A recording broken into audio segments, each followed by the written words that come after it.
C'est la seconde partie de l'émission Le Monde en 7. On va parler maintenant du Bénin pendant une vingtaine de minutes et puis on évoquera aussi le Togo au Bénin. Donc on évoque la révision constitutionnelle. Est-ce qu'il faut craindre le syndrome d'un troisième mandat? J'avoue que quand on est en Afrique, les sujets se suivent et se ressemblent.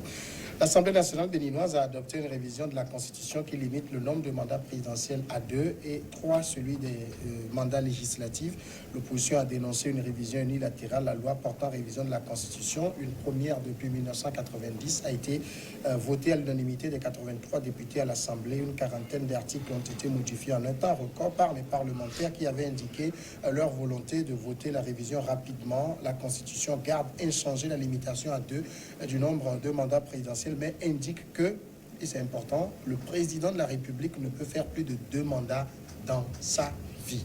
Et puis, le mandat de député a été limité à un mandat renouvelable 2 fois pour les députés. Et puis, la nouveauté, c'est qu'à l'horizon 2026, eh bien, il y aura désormais des élections générales, présidentielles, législatives et locales. Philippe Plagué, qu'est-ce qu'il faut dire quand on regarde même l'esprit de cette révision? À la fin, on peut se satisfaire de ce qui a été fait? Non, je pense en réalité que pour moi, la révision constitutionnelle qui a été opérée au Bénin ne m'embête pas tant que ça.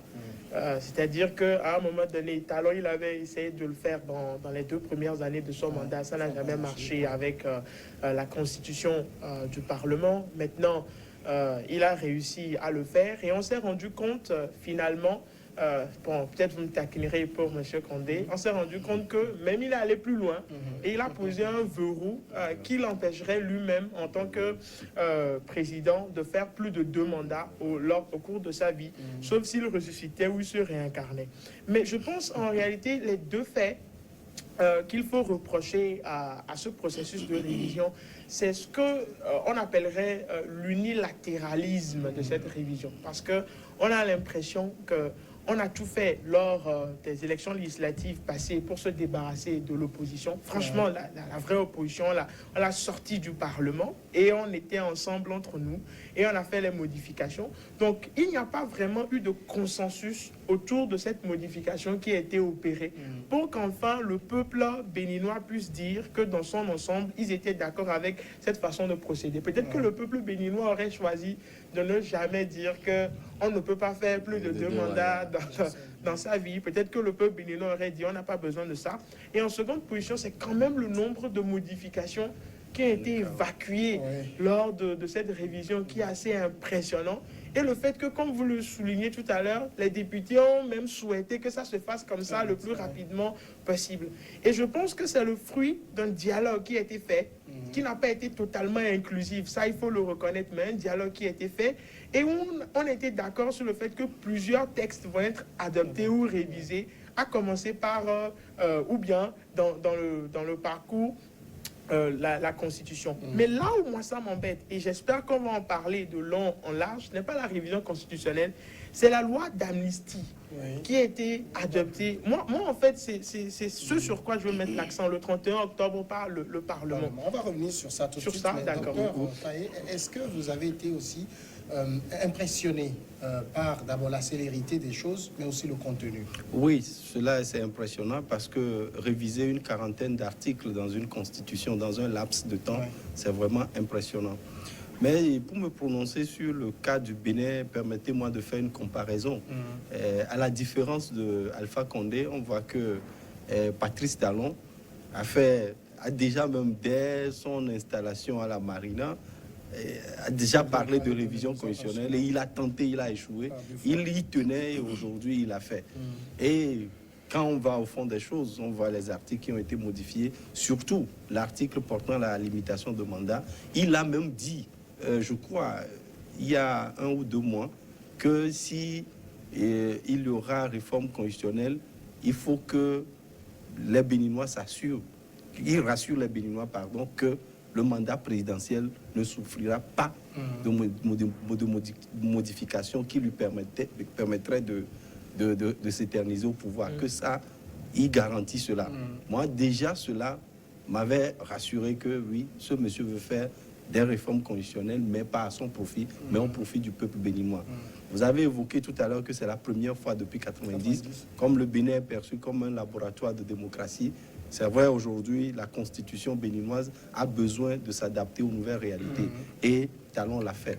Même au niveau des réformes relatives aux partis politiques, c'est une bonne réforme qu'il opérait, sauf que ça n'a pas été consensuel, etc., etc. Donc, bref, ce sont des réformes constitutionnelles acceptables, sauf que, comme Philippe l'a dit, c'est vrai que cela a été fait au-delà du consensus, c'est-à-dire qu'il n'y a pas l'unanimité de la classe politique béninoise autour de ça. Mais les résultats, c'est la finalité qui compte. Quand on même parlé justement à la question d'unanimité, vous vous rappelez, par exemple, au Togo, on avait dit c'est parce qu'on cherchait trop l'unanimité que les choses ont été bloquées pendant plusieurs années. Ah oui, il y a ça aussi. Parfois, l'unanimité ne donne pas toujours raison, bien ne donne pas des fruits, de bons fruits. On a vu que Talon a fait un passage à force, mais a doté le Bénin aujourd'hui d'une constitution assez correcte qui permettait aux Béninois de se sentir à l'aise. Mais peut-être pour lancer une petite pique, Talon, lui, après 15 ans, n'a pas dit je vais encore faire 10 ans. Talon a dit écoutez, je fais mes 10 ans voilà, et je m'en vais. Et puis c'est bien dit. Aucun président ne doit exercer plus de 2 mois dans sa vie. Moi, sur ce point, je suis intéressé par l'avis du juriste Philippe. Le président de la République ne peut faire plus de 2 mandats dans sa vie. Et vous le voyez, par exemple, le thème de notre émission. Est-ce qu'il faut craindre le syndrome d'un 3e mandat? Parce que là, on vient de toucher à la Constitution et vous connaissez l'éternel débat du compteur à zéro. C'est maintenant que ça commence. Oh non, non, non. Je pense en réalité que quand il a dit dans sa vie, c'est en fait, moi j'allais même dire tout à l'heure que c'est une formule qu'on doit peut-être adopter au Togo, c'est-à-dire que en aucun cas a tellement été populaire, c'est-à-dire que si, c'est pourquoi le terme dans sa vie, moi me réjouit, parce que dans sa vie, s'il en fait 2, c'est fini. Oui, mais la nouvelle constitution commence à un moment donné. Et donc, par exemple, on a évoqué ce même débat ici, je pense lundi, est-ce que ça peut régir les faits antérieurs? On sait que la Constitution... Non, à mon avis, c'est vrai que les intellectuels, les juristes et autres ont leur manière d'interpréter les mots et les concepts. Mais quand on dit que le président de la République n'exercera plus de 2 mandats dans sa vie, même si on met le compteur à 0, il vivait. Il vivait quand on a mis le compteur à 0. Il vivait. Donc il a fait un mandat. Même si après l'adoption, après la réforme constitutionnelle, il fait encore un autre mandat, ça lui fait 2 mandats dans sa vie. Non, mieux encore, le mandat est en cours. Voilà. Donc il est comptabilisé. Et c'est pourquoi au Togo, on s'est senti obligé de dire les mandats antérieurs ne comptent pas. Et ceux en cours ne comptent pas. C'est-à-dire que, parce que comme il le dit, c'est un débat franchement juridique qui était mené de façon très fervente. Et il y avait plusieurs écoles, ceux du droit public comme du droit privé, des écoles internes même qui se sont affrontées à tel point que nous juristes, on s'y est perdu. Alors maintenant, il faut quand même l'intérêt du peuple pour... Non. Moi, je pense qu'ils ont trouvé la bonne formule. Et je pense que le Bénin, contrairement à ce que je pense de M. Talon, est à féliciter sur ce coup-là. Et c'est donc, il n'y a pas en fait de crainte à avoir, sauf si quelqu'un vient modifier encore la Constitution, en fait. Et un collègue béninois, justement, me disait que c'est parce que, contrairement au Togo, au Bénin, Talon sait qu'il ne peut pas faire plus. Même, en fait, la réélection de Talon pour un second mandat, par rapport à tous les faits qui se sont produits, est très incertaine.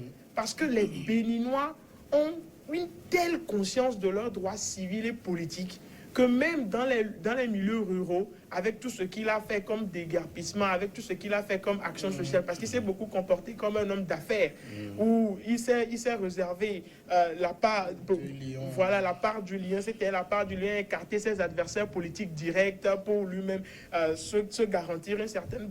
Les Béninois ne lui pardonneront pas, surtout avec les événements qui ont marqué les élections législatives, les Béninois ne lui pardonneront pas. Et donc sa réélection étant très incertaine, je ne suis pas sûr que ce monsieur-là ait des envies de s'éterniser. Et lui-même, quand en réalité il battait campagne, il s'est toujours présenté comme un homme qui ferait un mandat ou des mandats éclairs. Et qu'après ça, il partirait. Je pense qu'il est dans une vision, et je ne sais pas si j'ai le droit d'en parler parce que ça sort vous me recadrerez, c'est que le monsieur il dit que pour le franc CFA, il va aller retirer ses... écoutez, finalement, j'ai l'impression qu'il est dans une politique de reconquête du peuple, à la fois béninois et africain. Et actuellement, je vais employer un terme assez contestable ou polémique, c'est le président le plus sexy en termes de décision que nous ayons en Afrique de l'Ouest. Voilà, exactement. C'est là où je voulais en venir quand vous disiez tout à l'heure que sa réélection n'est pas garantie. Moi, je dirais incertaine. Oui, incertaine. Oui, parce que il peut être réélu. Parce que vous allez constater qu'après les événements douloureux de la période post-législative, maintenant, Talon est dans une entreprise de séduction, en train de prendre des actes qui peuvent amener les gens, même à la suite de sa déclaration sur les réserves, il a dit qu'il est très favorable au retour de l'ancien président Boni Aïe pour qu'il vienne, qu'on construise la nation, etc. Bon, peut-être, et ces gestes-là, ajouter un peu de ce qu'il a fait lors des législatives, il peut gagner un second mandat. Il aura des contestations. Après, il va appeler au dialogue. Surtout qu'on sait que le Bénin dispose de plusieurs mécanismes endogènes de résolution de certains conflits politiques. Tout ça là peut faire sortir ses canaux et puis et rester un peu au pouvoir. C'est à la fois pour moi positif et ça va un peu dans son désavantage. Parce que, en tout cas, le Bénin était toujours un pays de compromis. Plutôt que d'aller modifier les textes, les gens se sont toujours entendus sur des compromis politiques pour avancer. C'est pourquoi ce qui s'est passé lors des législatives, ça a étonné plus d'un. Moi-même, mes analyses ont été complètement à l'écart de ce que je sais du Bénin. Moi, je vais vous choquer. Lorsque les gens se plaignaient, moi, je leur disais, vous nous dites une rediffusion de ce que beaucoup de pays ouest-africains vivent. Parce qu'ils s'étonnaient, ils disaient, mais comment on peut avoir autant de... J'ai dit, écoutez, chacun doit faire l'expérience de la démocratie. Nous, on a connu ce scénario et vous êtes en train de vivre cette étape du film de la démocratie. mais je pense que ce que Talon, justement, a réussi, c'est d'amener les Béninois à passer au prochain niveau de la démocratie, qui est de vraiment mettre en branle les institutions. Et moi, je pense qu'en réalité... C'est un président qui a compris que, vous l'avez évoqué, c'est un pays de compromis. Exactement. Il fallait toujours s'entendre et tout. Mais il a compris qu'il fallait rompre avec ça. À un moment donné, il faut laisser les institutions faire leur travail. Moi, à côté des mécanismes de résolution endogènes, qu'il faut quand même que les institutions fassent leur travail. Et il est allé même, des fois, je prendrai l'exemple de la Cour constitutionnelle, influencer un peu les décisions pour que cette habitude rentre en fait dans les pratiques. Et c'est là où moi je vous donne raison, parce que en même temps que ça va dans son désavantage, ça veut dire qu'il a un réel contrôle sur les institutions. Et ça joue beaucoup en période électorale. Quand vous contrôlez les institutions, surtout ce qu'on appelle les OGE, les organes de gestion électorale, où la Cour constitutionnelle joue un rôle très important, où il a réussi à placer un certain monsieur John Benou qui ne jure que par son nom et qui a oublié aussi tout le droit qu'il enseignait merveilleusement bien à l'université. Et qui a des... Vous voyez, c'est les juristes, moi je le reconnais, qui aujourd'hui a des décisions assez biaisé, alors qu'il avait très bien commencé. Il n'est pas un constitutionnaliste. Les juristes font et défendent la loi. Exactement. Et on vous dira que les règles sont faites pour être brisées, pour évoluer. Donc aujourd'hui, Talon, même si il a un peu blessé les Béninois, a aujourd'hui des chances de se voir être réélu. Mais comme je dis, les Béninois, je ne veux pas dire sont rancuniers, mais les Béninois ont une mémoire d'éléphant. Et peut-être ça c'est fait. Parce qu'au Bénin, à un moment donné, il fallait mettre de l'ordre. Moi, je connais bien le Bénin parce que j'ai des parents béninois. À un moment donné, il fallait mettre trop de partis politiques, un peu de n'importe quoi dans les partis politiques. Même dans la vie civile, même comme ça, il y a des choses que vous allez rencontrer au Bénin qui vont vous choquer. Et vous reviendrez me dire que même le Togo est mieux. Sur beaucoup de plans. Je prends une question terre à terre. La question de l'immatriculation des motos. Nous, on est très bien avancé dans ce domaine. Au Bénin, on n'immatriculait pas les motos. C'est tout récent. Oui, on n'immatriculait pas les motos. Vous achetez une moto et puis vous allez. roulez. Oui, c'est-à-dire qu'il y avait une certaine liberté, voire libertinage au Bénin, qu'il fallait briser. Et donc, Talon étant issu d'un milieu du secteur privé, voulant, c'est-à-dire son esprit de comment il voit les choses avec l'œil du secteur privé, c'est ça qu'il a transposé sur le plan politique, qu'il a voulu mettre de l'ordre. Je pense au-delà même de ça, où on a joué à ce que vous dites. Et c'est pour ça que les politiques de l'opposition sont très fâchés. C'est les privilèges qu'ils n'ont plus. Voilà. Oui. Oui. C'est-à-dire que Nicéphore Soglo Soglo me dit notre patrie est en danger. Ah non, c'est grave. Je me demande où est le danger. C'est grave parce que moi j'ai scruté, j'ai analysé, je ne suis pas un publiciste ni un expert de constitutionnalisme, j'ai scruté cette révision. Ce monsieur, il est plutôt donné des garanties. Ce sur quoi moi je vais vraiment l'attaquer, Samuel a dit qu'on y reviendra, mais franchement, on lui donne une 10 sur 10. Hein.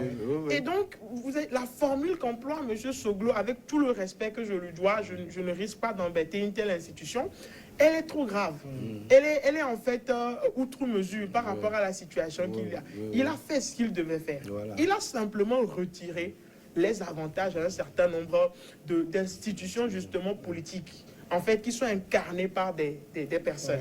Et aujourd'hui, en leur retirant ce pouvoir, mais ce n'est pas seulement des personnes qui retirent ce pouvoir et ces privilèges. C'est à des familles, c'est à des castes, c'est à des entreprises, c'est à des réseaux qui se sont constitués et qui aujourd'hui sont très en colère contre M. Talon. Mais homme d'affaires contre homme d'affaires, je pense que le plus rusé, ça a été M. Talon. Maintenant, dans le fond, l'expérience Talon, on ne peut pas dire que c'est le Bénin est perdant là-dessus. Non, en fait, le Bénin n'est pas moment, perdant. Le Bénin plutôt profite de l'expérience Talon. Mais comme il a dit, vous savez, les réformes passent mal toujours dans les sociétés. Quand, voilà, les réformes sont toujours douloureuses. Parce que quand on veut mettre de l'ordre quelque part, il y aura forcément des avantages et des intérêts qui vont tomber. Et maintenant, ceux dont les avantages et intérêts sont tombés vont se muer en contestataire pour crier oui à l'injustice, etc. Sinon, le Bénin est gagnant dans ce que Talon vient de faire. Le Bénin est gagnant et ça permet d'évoluer vers une seconde étape de la démocratie. Vous allez voir si tout ce qui a été décidé par Talon est mis en œuvre au Bénin, 5-10 ans après, vous allez voir le Bénin. Oui, le Bénin ira très loin. Sur le plan économique même, il y a beaucoup de choses qui se passent au Bénin. C'est-à-dire c'est du mafia. C'est de la mafia, pardon. C'est de la mafia. Donc vraiment, je crois que c'est le Bénin qui sortira gagnant de l'expérience Talon. Et comme je le dis, les réformes passent mal. Et l'auteur des réformes, c'est lui qui est mal vu. Donc si Talon... Moi, je souhaite qu'il gagne un second, qu'il remporte un second mandat pour voir s'il peut faire encore autre chose. Mais s'il perd, c'est parce que ces réformes ont fait du mal et le mal a gagné beaucoup de masse et cette masse-là. Mais ce qui est bon, l'histoire ne se perd jamais. Les gens reviendront dire que oui, quand Talon avait posé ces actes-là, c'est maintenant que je comprends qu'il avait bien fait.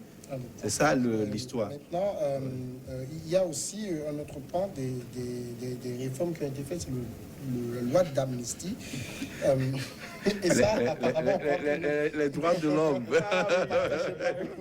Mais en même temps, moi, je veux mettre cette loi d'amnistie en parallèle avec ce qu'on disait, c'est-à-dire le Bénin est un pays de compromis. Il a aussi compris, en même temps, j'ai bousculé beaucoup de choses. Il faut que d'un côté, je répare un peu, pour que la frustration ne soit pas si intense et de longue durée. En fait, je suis d'accord sur le fait qu'il y a eu un compromis, mais ce n'est pas pour réparer, c'est pour se protéger. Parce que, vous savez, au Bénin, on a des défenseurs des droits de l'homme et des activistes qui sont très virulents et qui ont commencé par prévenir Talon sur le fait qu'ils ne vont pas laisser passer ça, qu'ils ne vont pas lui pardonner. Parce que jusqu'alors, ce qui est encore le plus choquant, et c'est là où c'est similaire avec des pays de l'Afrique de l'Ouest, notamment le nôtre, c'est qu'on n'a même pas encore établi qui a fait quoi. C'est-à-dire que, voilà, on est juste en train de dire que des forces de l'ordre et de sécurité ont commis un certain nombre d'actes répréhensibles, notamment des atteintes au droit à la vie. Donc, ils ont tué.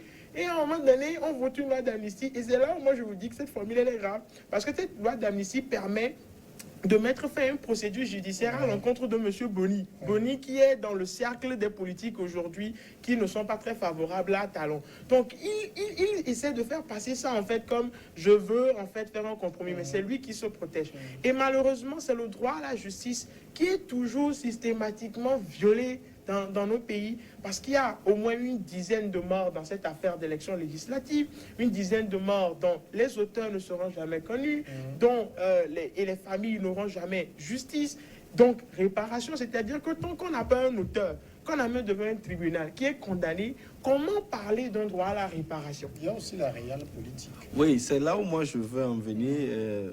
Je ne suis pas en train de sacrifier les vies qui ont disparu lors de cette crise-là. C'est-à-dire, j'ai une profonde mémoire pour les disparus. Mais je veux analyser la question du point de vue politique. Oui, puisque moi, c'est ce que je veux faire comprendre. En réalité, Talon, vous allez voir que la loi d'amnistie même qui a été adoptée, on n'a même pas encore réussi à établir les responsabilités avant d'amnistier les gens. Donc cela prouve à suffisance que Talon est dans une stratégie de se protéger et de protéger ceux qui l'ont aidé à faire passer ces réformes-là ou bien son plan. Donc Talon ne peut pas lâcher ceux qui l'ont aidé à réaliser cela. Et s'il est lâche, est-ce que lui-même, il ne sera pas inquiété? C'est là où je suis d'accord avec vous quand vous dites qu'il veut se protéger. Donc, effectivement, la procédure n'a pas été bonne. On aurait pu établir les responsabilités et que ces coupables viennent présenter leur mea culpa au peuple béninois et que, dans un consensus d'apaisement, le peuple béninois ait décidé de la loi d'amnistie en réalité. Ça aurait été plus intéressant. Mais nous sommes en politique, comme il le dit, il y a la réelle politique qui joue aussi. S'il faut attendre que toutes ces procédures-là soient établies, que les coupables soient connus, etc., etc., c'est vrai que c'est la meilleure façon de procéder. Mais comme nous sommes en politique, et comme on le dit, en politique, tous les coups sont permis, tous les chemins mènent à Rome. Donc, mais je pense en réalité que l'établissement des faits ne prendrait pas de temps, hein, parce que Amnesty International... Ce n'est pas le temps qui est le problème. Mais ce sur quoi je veux insister, la raison pour laquelle ça ne choque pas trop au Bénin, c'est qu'on a un président qui ne veut pas se maintenir au pouvoir. Donc on se dit en réalité que c'est des sacrifices qui sont nécessaires à ce que ces réformes politiques-là qui vont faire avancer le Bénin puissent passer. Mais très malheureusement, chaque vie compte.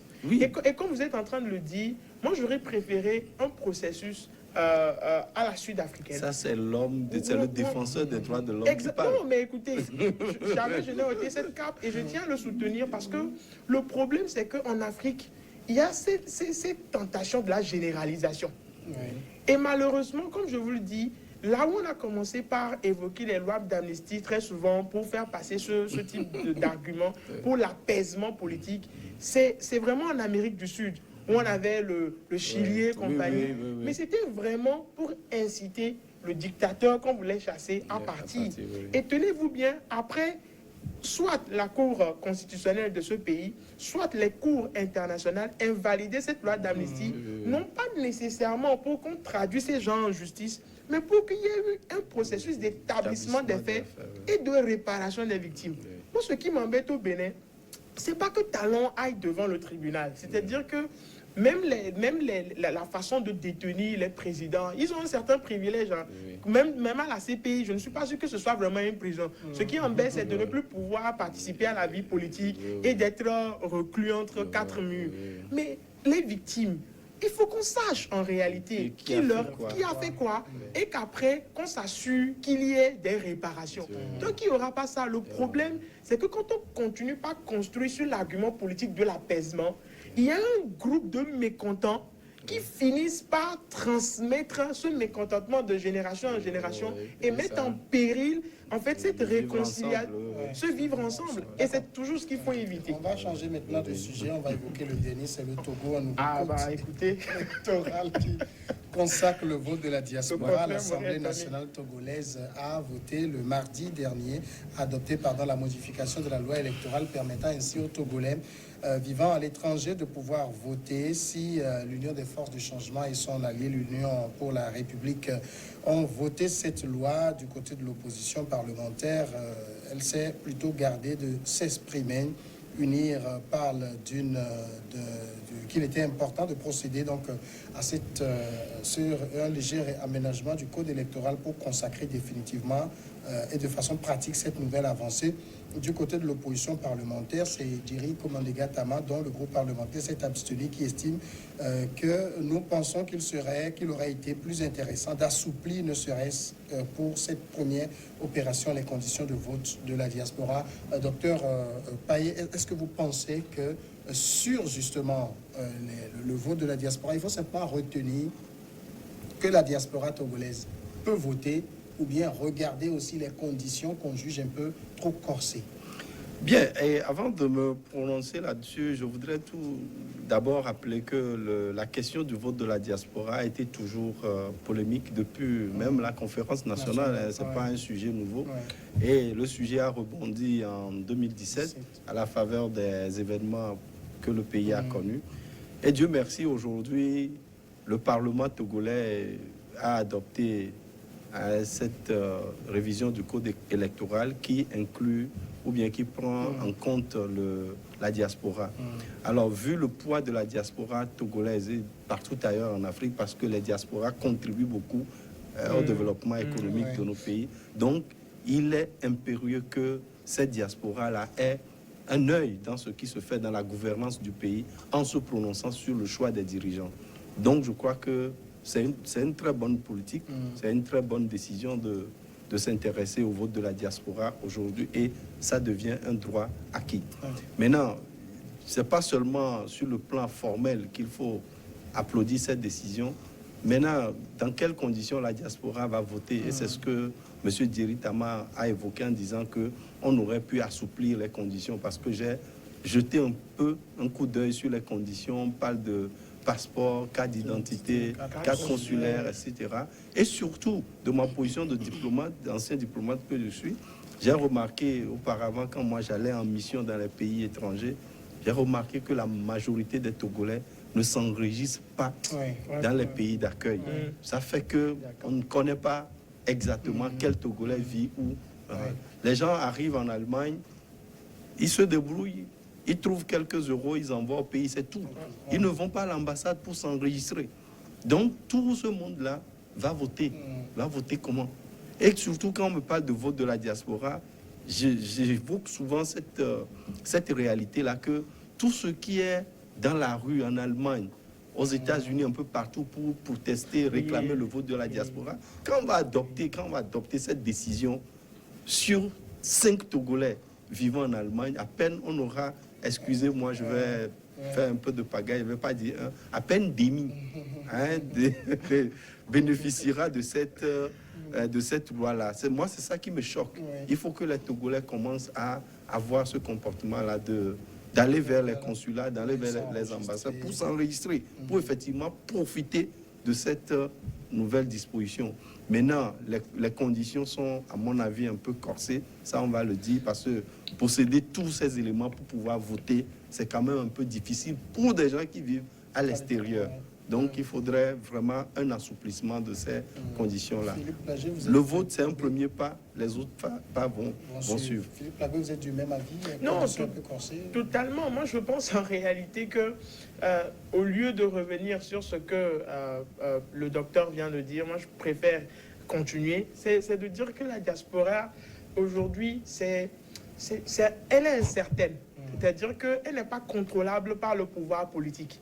Parce que si les manifestations qu'on a constatées depuis août 2017 ont vraiment eu un effet ou un écho international, c'est parce qu'il y avait une diaspora qui à la fois faisait le relais au plan international, mais qui se mobilisait. Et aujourd'hui, on a l'impression que bon, et je vais parler politique, le parti politique aussi a essayé d'une certaine façon de mieux encadrer cette diaspora en mettant en place son propre dispositif à l'international, mais aussi le Haut Conseil des Togolais de l'extérieur pour essayer de voir comment est-ce qu'on canalise cette diaspora. Mais ce n'est pas des mesures qui peuvent rassurer totalement. Donc, on s'assure que pour les élections de 2020, où on ne veut pas qu'il y ait de mauvaises surprises au lendemain des élections, qu'on canalise ou j'allais employer le mot empêcher, mais qu'on s'assure quand même que cette diaspora qu'on ne peut pas contrôler ne soit pas totalement impliquée dans le processus. Et moi, je pense que M. Derry Tama a raison. Il a employé des termes qui, cette fois, m'ont plu. Il a dit, c'est comme si le gouvernement donnait de la main droite pour retirer de la main gauche. Et c'est vrai, parce que, comme vous le dites, même en tant que défenseur des droits de l'homme, il y a ce qu'on appelle le recours consulaire. C'est-à-dire que quand vous êtes menacé sur le territoire d'un État étranger, vous pouvez rapidement aller vers un consulat, une ambassade pour demander à être protégé. Mais nos gars ne le savent pas, justement parce qu'ils fuient le pays. Donc, ils ne veulent pas avoir encore d'attache avec le pays, que ce soit même avec une ambassade. Donc, 4 consulats, plusieurs n'en ont pas. Et comme M. Tama le défendait, c'est un très bon raisonnement. C'est dans un trimestre. C'est ce que la Cour constitutionnelle nous a rappelé par rapport au délai dans lequel se finit le mandat de M. Faure Gnassingbé. C'est dans un trimestre. Or, il paraît que la validité, elle est de 6 mois au moins. Donc, en réalité, une grande partie, moi je pense que si vous dites demi, c'est tout à fait juste. Une grande partie de la diaspora ne pourra pas participer à ces élections. Mais même au-delà, quand on parle d'installation, et c'est là où je vais passer à mon deuxième, parce qu'il faut aller au-delà du code. Je ne sais pas si cette fois en temps je vais trop loin, si Samuel a prévu des questions à ce sujet. Moi, je pense qu'en réalité, on dit qu'on va installer des commissions électorales. Comment ça va se faire? Est-ce que ça va être régulier? Parce que là, le plus grave, c'est que, en fait, on ne va même plus s'embêter pour dire combien de membres de l'opposition, combien de membres du pouvoir, combien de membres de la société civile. Un député là-dessus qui disait que c'est fait dans le respect des équilibres politiques. Oui, mais est-ce que vous êtes sûr qu'en réalité, dans chacun de ces pays, il y a des représentations... Si l'opposition, par exemple, n'est pas représentée dans ce pays, c'est plus la faute du pouvoir. C'est le mal qui est... Surtout que c'est l'opposition qui est exigée. Mais c'est pour vous dire, un peu pour rejoindre Paul, que c'est dans l'exécution que ça va être très compliqué de voir cette modification-là porter des fruits que l'on attendait. Oui, toujours dans la même logique, pour dire que pour moi, il faut avancer à petits pas. Si c'est à petits pas qu'on peut avancer, avançons. L'essentiel, c'est d'adopter cette loi, et quitte à la parfaire au fil des consultations électorales qu'on aura. Par exemple, si lors des élections de l'élection présidentielle de 2020, ce que nous dénonçons déjà, les conditions qui sont corsées, on remarque en réalité sur un nombre estimé à peut-être 3 millions de Togolais vivant à l'extérieur, c'est seulement 200 qui ont pu réellement voter. Cela voudrait dire que la loi qui a été adoptée doit être revue. Donc c'est en cela que certaines choses vont être corrigées, et au fil du temps, ça va être corrigé. Même avant ça, c'est pourquoi moi je pense que M. Derry Tama doit aller au bout. Il dit qu'il va introduire une proposition de loi. Voilà. Et moi, en fait, c'est justement, moi je veux voir ça.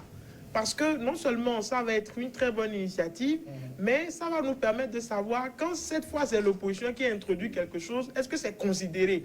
Est-ce qu'en réalité ce Parlement qui est supposé être indépendant ou impartial ne va pas voir la coloration politique qui vient déposer cette proposition sur la table, mais va en voir la pertinence? Déjà qu'il a dit que quand il y a eu des débats à l'Assemblée, son avis n'a pas été pris en compte comme il aurait souhaité, qu'on a quand même adopté. Parce que qu'est-ce que ça aurait coûté à l'Assemblée de dire, bon, même si ce n'est pas en fait 6 mois, on va dire 2 mois. Là, pour le trimestre, quand les gens se dépêchent, les gens vont pouvoir avoir la carte consulaire et la validité leur permettra de participer. Pourquoi ils n'ont pas entendu l'argument de M. Tama? Je l'ai relevé plus tôt. Mais pour aller encore une fois dans votre sens, je pense qu'au-delà de ça, le processus électoral au plan interne, Samuel me permettra d'aborder le sujet au plan interne. Tout porte à croire que, surtout avec la révision électorale, que la CENI, allègrement et de façon solitaire, a lancé en disant révision du fichier électoral, c'est grave. Moi, je pense, s'il vous plaît, que c'est important que nous allions à un recensement électoral. C'est une question certes de moyens Le financiers. recensement date C'est- seulement de 2018. Je suis parfaitement On va d'accord. pas non plus chaque année ou chaque 2 ans faire des Vous recensements. permettrez alors moyens que je financiers. défende mon propos. Des moyens financiers très maigres. Justement, j'allais dans mon sens, parce qu'il y a des moyens financiers, certes, mais le problème qui se pose, c'est qu'on a eu un boycott de l'opposition et de groupes représentatifs des citoyens qui ont dit on ne va pas aller s'enregistrer. Et malheureusement, comme vous l'avez dit, en 2015, c'est l'OIF qui l'a soulevé. 25% des gens, il n'y a eu que 25% des gens qui se sont enregistrés sur le fichier qui avaient des actes de naissance. Le reste, c'était sur la base de témoignages de chefs traditionnels. Donc, on a un fichier électoral aujourd'hui qui n'est pas crédible. On a un fichier électoral qui n'est pas fiable. On a un fichier électoral qui, lorsqu'il a essayé d'être révisé lors des élections locales de juin 2018, il y a eu des problèmes et des dysfonctionnements techniques qui ont fait que ceux qui souhaitaient aller même s'enregistrer, qui étaient de bonne foi, plusieurs de... Moi, je ne suis pas allé. Franchement, il faut le confesser. Donc, je parle sur la base de témoignages et d'écrits, non pas pu le faire. Donc, ce sont les faux citoyens que je découvre ça. Non, mais en fait, la raison pour laquelle moi, je ne suis pas allé, c'est parce que ce n'est pas ma première expérience, mais j'ai l'expression que tout le monde voulait devenir élu local. Je ne connaissais pas celui qui voulait me représenter, je ne connaissais pas son programme. Autant ne pas aller justement faire un vote qui ne me représenterait pas. Ah oui, mais tout je à pense, fait. moi, je vais inviter, en fait, le parti au pouvoir, qui a un pouvoir de décision. Il ne faut pas dire que c'est des institutions étatiques. Donc, c'est le parti au pouvoir qui actuellement contrôle les choses, à aller vers un recensement. Parce que tout ce qu'on a toujours dit, c'est que si UNI, excusez-moi, je vais mettre les pieds dans le plat, si UNI, justement, est aussi confiant par rapport au vote, il y a un certain nombre de conditions que UNI va créer pour dire que notre force n'est pas seulement sur le papier. On vous le dit, et c'est vrai, et ça se manifeste. Un simple recensement électoral, c'est tout ce que moi je demande. Pour qu'enfin, les gens disent, nous sommes enregistrés. Et Mais ça va régler quel problème? D'abord, le fait que chaque Togolais, c'est en fait le droit de voter. Le droit de pouvoir s'inscrire sur le fichier électoral. Il n'est pas... non, il y a plusieurs Togolais qui ne sont pas inscrits. Moi-même, j'ai été... De toute façon, quand on fait une recensement intégral, beaucoup n'y vont pas non plus. Oui, c'est sur ce plan que moi je voulais intervenir, que si on fait l'historique de la révision des listes électorales au pays, on se rend compte que même aujourd'hui, si on appelle à une révision, à un recensement, beaucoup ne vont pas aller. Pour une simple raison. Moi, j'ai des collègues intellectuels que nous sommes, des collègues qui me disent, mais à quoi bon d'aller à un recensement électoral quand on sait que les résultats seront truqués? Tu vois, les gens partent de ce raisonnement-là et ils refusent d'aller se faire enregistrer. Donc, c'est vraiment ce que vous dites, c'est la réalité, c'est ce qui devait être fait. Mais réviser et recenser à toutes les occasions, c'est quand même, ça coûte cher. Moi, j'ai envie de dire, Oui. Rome ne peut pas se construire en un seul jour. Oui. Et l'une des expressions que vous avez employées il y a quelques minutes, c'est que à petits pas. C'est-à-dire que moi, je pense que... Et je recommence le dialogue. Moi, je pense qu'en réalité, on ne peut pas tout obtenir tout de suite. Oui. Et s'il fallait vous lister le nombre de choses avec lesquelles moi je ne suis pas d'accord par rapport au processus et au cadre électoral ici au Togo, on n'en finirait pas. Oui, ça, Mais c'est on a un débat. temps, on a un temps en fait assez limité. Oui, Voilà. oui. Mais moi, je pense qu'à un moment donné, il faut juste faire front commun par rapport à une demande et essayer de l'obtenir coûte que coûte. Et moi, je pense aujourd'hui que si à la fin de ce processus électoral, c'est-à-dire les élections présidentielles, on ne veut pas qu'il y ait des contestations encore vives qui se profilent à l'horizon, bon, on en aura toujours, c'est le Togo, c'est qu'au moins il faut qu'on commence par régler la question du recensement. Mais non, moi je pense que la deuxième question qu'il faut qu'on règle nécessairement, j'en venais, moi je pense qu'il y a deux questions principales à régler pour ces élections au-delà du code électoral. C'est celui de la CENI qui enfin doit être plus technique que politique. Si déjà, moi je veux parler à vos amis intellectuels, je ne sais pas si monsieur, on va pas faire comme dans une émission ou dans une prédication, mais si déjà vos amis intellectuels sentent que le gouvernement fait un recensement parce qu'on l'a exigé, c'est qu'ils vont commencer par se dire, ça commence par changer, il y a de l'espoir. Mais si justement rien ne se fait, c'est donner raison alors à leur incertitude et à leur stagnation. Et donc, ils ne feront aucun pas. Mais je pense que ce problème, c'est deux questions. Oui. Un, du recensement électoral. Oui.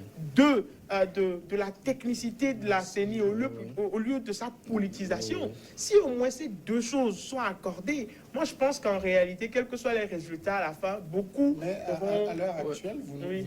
ne perdez pas de vue que quand vous prenez l'opposition, en tout cas Oui. celle qui réclame, personne ne réclame une CENI technique. Oui, Vous avez le maître Agboibon qui a réclamé carrément voilà, qu'elle c'est ce que soit je voulais dire. politique. Nous, les intellectuels, souvent, on parle de CENI technique, à l'image de ce qui se fait au Ghana à côté. Exactement. Mais est-ce que la classe politique, moi, en tout cas, rarement j'entends Exactement. les gens parler les politiciens eux-mêmes parler de CENI technique. Alors qu'en réalité, si on avait une CENI technique, cela pourrait régler Oui. certains problèmes. Même beaucoup. Voilà.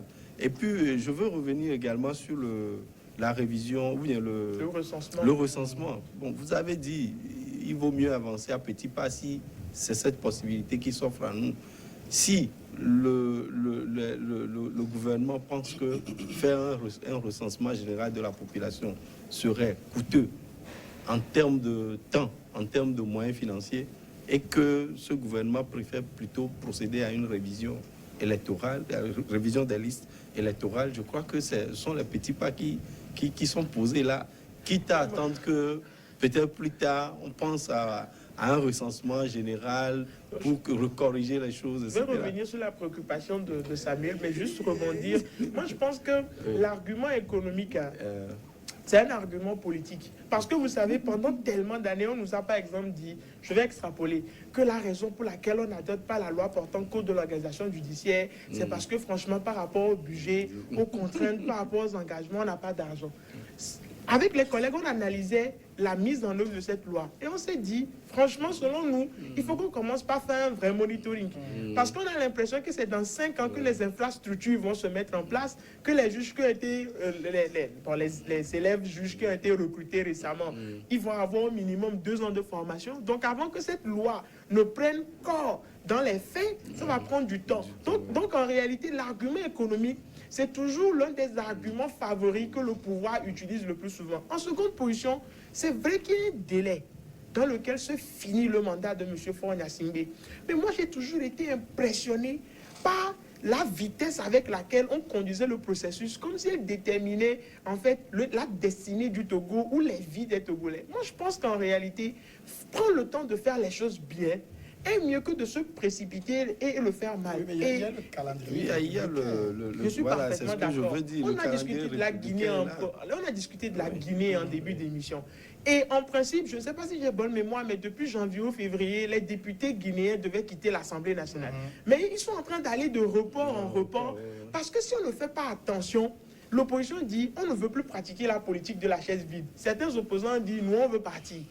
Les groupes d'opposition principaux ont dit nous on veut rester parce qu'on sait que si on quitte, il y a un projet de modification de la Constitution qui peut se faire rapidement en notre absence. C'est-à-dire que c'est vrai que des fois, il faut respecter les délais. Mais faisons en sorte que quand nous faisons les choses, que ça aille dans l'intérêt. Pour revenir Philippe, à la préoccupation de Samuel. Il y a une chose aussi, Philippe. Il y a une chose que j'occulte. Voilà, que tu occultes. C'est les législatives, ou bien les élections législatives n'ont pas la même intensité et la même valeur qu'une élection présidentielle. Tout le monde sait dans nos pays, surtout chez nous, ce qu'entraîne l'élection présidentielle. Et l'enjeu est dire aujourd'hui que bon, on n'est pas encore prêt, on peut se passer du délai constitutionnel pour ne pas organiser la présidentielle et le temps de réorganiser les choses. Ça peut provoquer quelque chose. Personne ne s'est plaint, par exemple, quand en 2018, on devait aller aux élections, je pense, vers août, mais on est allé en décembre. Personne ne s'est plaint. Mais si on faisait la même chose... Mais quand il s'agit de la présidentielle... Moi, je pense en réalité que ce que nous devons comprendre, c'est que l'argument économique et de temps, je vais le répéter, c'est des arguments favoris parce que mettre en place un recensement électoral avec toi-même tu donnes la réponse à tes préoccupations. Parce que n'oublie pas que nous sommes en politique. Je suis parfaitement d'accord. Moi, en fait, je ne suis pas en contresens de vos préoccupations. Moi, je les prends en compte.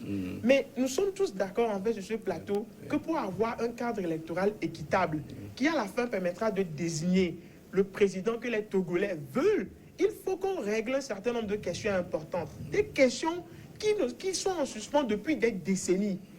Et depuis des décennies, on n'a rien fait, en tout cas pour les régler. Quand on a voulu les régler, en fait, les gens qui devaient être là, il n'y a pas eu de consensus pour qu'ils soient impliqués dans le processus. Prenons le temps de bien faire les choses. Parce que malheureusement, si on ne prend pas le temps de bien faire les choses et qu'on met l'accent sur les délais, on risque de faire perdurer les mêmes problèmes. Et aujourd'hui, je ne sais pas si vous l'avez constaté, mais la classe politique, elle est clivée. La classe politique, elle est complètement séparée. On a encore un durcissement des positions. Il y a, même au sein de l'opposition, comme avec l'opposition et le pouvoir, c'est difficile de dialoguer. C'est cette bombe-là qu'il faut désamorcer. Et moi, je pense... Moi, je ne maîtrise pas les rouages de la mise en place du recensement électoral. Mais je pense que c'est ce qui est scandaleux. Ce qui est scandaleux, bon, j'emploie un terme trop grave. Je veux revenir sur votre préoccupation, mais à chaque fois... Du code électoral, oui. C'est que les listes électorales sont révisées à chaque voilà, c'est ce que je disais. On ne peut rien reprocher à la CENI de dire on va aller à la révision. Maintenant, si la classe politique s'entend pour autre chose, la CENI est au service. Et c'est justement là où moi je reviens à votre préoccupation. Ce qui est assez grave, c'est que même quand la révision a été lancée, nos responsables de partis politiques les plus influents, en tout cas de l'opposition dans ce pays, qui sont hors du Parlement, n'ont pas réagi pour dire il faut franchement que le... On a l'impression que dans ce pays...